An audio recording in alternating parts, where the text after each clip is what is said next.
अस्सलामुअलैकुम।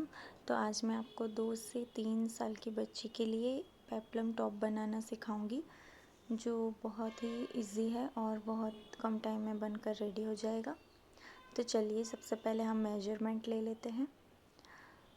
तो ये एक अनारकली फ़्रॉक है, उसके हिसाब से मैं इसका मेजरमेंट लूँगी, क्योंकि यहाँ पर सिर्फ हमें चोली की लंबाई जो है वो मेजर करनी है। तो यहाँ से मैं देखिए चोली की लंबाई देख लेती हूँ। तो ये 7 इंच है। ये 2 से 3 साल की बच्ची के लिए हैं। और यहाँ शोल्डर जो आ रहे हैं वो 4 इंच यानी कि 8 इंच होंगे, जिसका हाफ हम करके लेंगे। और चेस्ट जो है 11 इंच है और जो इसकी कमर है वो है 10 इंच। तो इस मेजरमेंट के हिसाब से हम ये टॉप बनाएंगे। तो देखिए यहाँ पर सबसे पहले हम ऊपर की चोली की कटिंग करेंगे। तो ये हमने इनर लिया है, यानी कि ये हमने अस्तर का कपड़ा लिया है। तो यहाँ ऊपर सबसे पहले हम एक लाइन ड्रॉ कर देंगे इस तरीके से। अब यहाँ पर हम शोल्डर लेंगे, तो शोल्डर का हाफ़ करेंगे। तो यहाँ 4 इंच आएगा और हाफ इंच में यहाँ पर एक्स्ट्रा मार्जिन में लूँगी। अब 4 इंच ही हम आर्म होल भी लेंगे। आप मेजरमेंट जो है आप अपने अकॉर्डिंग ले सकते हो। तो यहाँ आर्म होल पर एक निशान कर लेंगे और बिल्कुल आर्म होल की नीचे वाली लाइन से हम चेस्ट का नाप लेंगे। तो चेस्ट हमारे 11 इंच है, तो उसका हम हाफ़ करके लेंगे 5.5 इंच। और 1 इंच यहाँ हम एक्स्ट्रा मार्जिन रखेंगे इस तरीके से। अब यहाँ पर हम कमर की मेजरमेंट लेंगे। तो सबसे पहले नीचे भी हम एक स्ट्रेट लाइन ड्रॉ कर देते हैं, जिससे कि नीचे का कपड़ा भी जो है बराबर हो जाए। तो हमें 1 इंच एक्स्ट्रा लेना है सिर्फ। जैसे 7 इंच हमारी चोली है, तो हमें 1 इंच एक्स्ट्रा उसमें 8 इंच लेना है, ठीक है। अब यहाँ पर हम कमर का हाफ़ लेंगे, तो यहाँ पर आएगा 5 इंच और 1 इंच हम एक्स्ट्रा मार्जिन का लेंगे। अब इस निशान को इससे हम ऐसे जोड़ देंगे। अब यहाँ आर्म होल का शेप दे देंगे और ऊपर से हमें हाफ इंच से भी कम थोड़ा सा आपको सिर्फ डाउन कर देना है। अब देखिए ये वाला यहाँ जो आता है ना नीचे चोली के साइड, यहाँ पर भी आपको थोड़ा सा राउंड शेप दे देना है ताकि कोने ना निकले। अब यहाँ हम इसकी कटिंग कर देंगे। तो देखिए इस तरीके से हमने इसकी कटिंग कर देनी है, बिल्कुल निशान के बराबर। तो ये हमारे इनर की यानी अस्तर की कटिंग हो गई है, लाइनिंग की। अब हम नेट के कपड़े पर, या ये जो फ्रॉक पे बना रही हूँ ये मेरे दुपट्टे का मैं बना रही हूँ। आप किसी भी डिज़ाइन की नेट या कोई भी यूज़ कर सकते हो। तो यहाँ पर मैं इस ऊपर की साइड से दुपट्टे को पूरा खोल लेना है और ऊपर की साइड से आपको ऐसे 4 फोल्ड करके रख देना है। लेस आपको बाहर की तरफ निकाल लेनी है। फ़िलहाल हमें लेस की ज़रूरत नहीं है, सिर्फ हम नेट की कटिंग करेंगे। तो लाइनिंग के कपड़े को इस तरीके से रखकर हम सेम ऐसे ही नेट को भी कट कर देंगे इस तरीके से। तो देखिए यहाँ पर मेरी नेट और अस्तर दोनों का कपड़ा जो है कट हो गया है। तो पहले हमने चोली कट कर ली है इस तरीके से। अब हम इसके नीचे जो हम घेरा बनाएंगे, जिसे हम पेप्लम कहते हैं, तो इस टॉप के लिए हम नीचे जो घेरा बनाएंगे उसके लिए हमें 4 फोल्ड कपड़ा फिर से ले लेना है। और इस तरीके से ऊपर की साइड जो कोना निकलता है वहाँ से हमें मेजर करना है कमर का माप।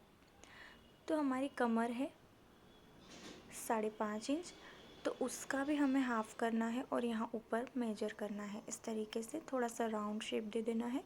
और फिर जो निशान आपने लगाया है उसके नीचे आप अपने जितना घेरा रखना चाहते हो उतना।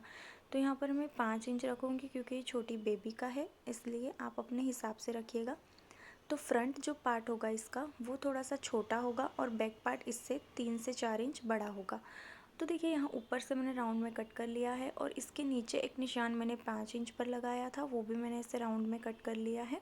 तो ये खुलेगा तो कुछ इस तरीके से हमें एक सर्कल शेप में ऐसा हमें मिल जाएगा। अब यहाँ से हम एक साइड से इसको हम बाद में जॉइंट कर देंगे।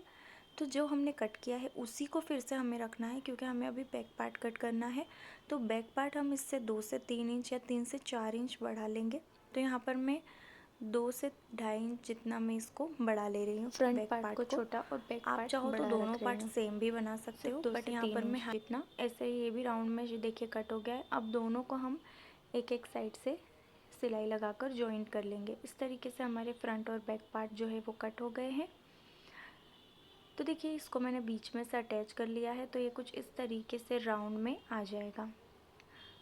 तो दोनों ही पार्ट को, जो एक तरफ से खुला था, दोनों ही तरफ से खुले थे, तो उसमें हमें एक एक साइड सिलाई लगाकर उसको ऐसे फोल्ड कर लेना है। अब इसको हमें ऐसे फोल्ड करके दोनों को बराबर रखना है और खुली साइड से इससे कटिंग करके यहाँ दोनों को सेम कर देना है ऊपर की साइड से, इस तरीके से। तो चलिए अब हम हमारी चोली को लाइनिंग के साथ अटैच कर लेते हैं सिलाई लगाकर। तो मैं आपको अटैच करके बताती हूँ। तो देखिए मैंने सिलाई लगा ली है दोनों चोली में और इनको लाइनिंग के साथ अस्तर के कपड़े के साथ अटैच कर लिया है। अब ये मेरे दुपट्टे में से ही जो लेस बची है उसी में से मैंने ये पीस कट किया है। अब इसको हम फ्रंट साइड पर इस तरीके से बिल्कुल सेंटर में लेस को अटैच कर देंगे, जिससे एक पैटर्न बन जाएगी और अच्छी दिखेगी। तो देखिए इसको मैंने अटैच कर लिया है। अब फ्रंट और बैक दोनों ही पार्ट में, दोनों ही चोली में हम राउंड नेक कट करके उसको बना लेंगे। तो जैसे सिंपल राउंड नेक बनता है वैसे आपको बना लेना है। तो ये मैंने 2 से 3 साल की बच्ची के लिए बनाया है, तो मैंने उसी का मेज़रमेंट लिया है, आप अपने हिसाब से ले सकते हो। तो एक जो भी एक पार्ट को आपको ऐसे खुला रखना है, पीछे सिलाई नहीं लगानी है। अब यहाँ पर हम इसको ऐसे शोल्डर को ऊपर की साइड फोल्ड कर देंगे ऐसे और स्टिच लगा लेंगे। देखिए इस कपड़े को ऐसे ऊपर फोल्ड कर देना है और शोल्डर अटैच कर लेने हैं। तो दोनों ही तरफ इस तरीके से करके देखिए हमने शोल्डर भी अटैच कर लिए हैं और यहाँ पर जो मैंने चोली में फिटिंग की सिलाई भी लगा ली है और मैंने दोनों ही साइड से घेरे को भी, दोनों फ्रंट और बैक पार्ट के घेरे को इस तरीके से जॉइंट कर लिया है, जैसे ये एक पूरा राउंड शेप रेडी हो गया है। अब इसको हमें इसके अंदर जो है जोड़ देना है। तो देखिए ये जोड़ देने के बाद कुछ इस तरीके से हमारा टॉप बनकर रेडी हो जाएगा। तो अगर आपको ये मेरा वीडियो अच्छा लगा हो तो प्लीज़ मेरे वीडियो को लाइक कीजिएगा और मेरे चैनल को अभी तक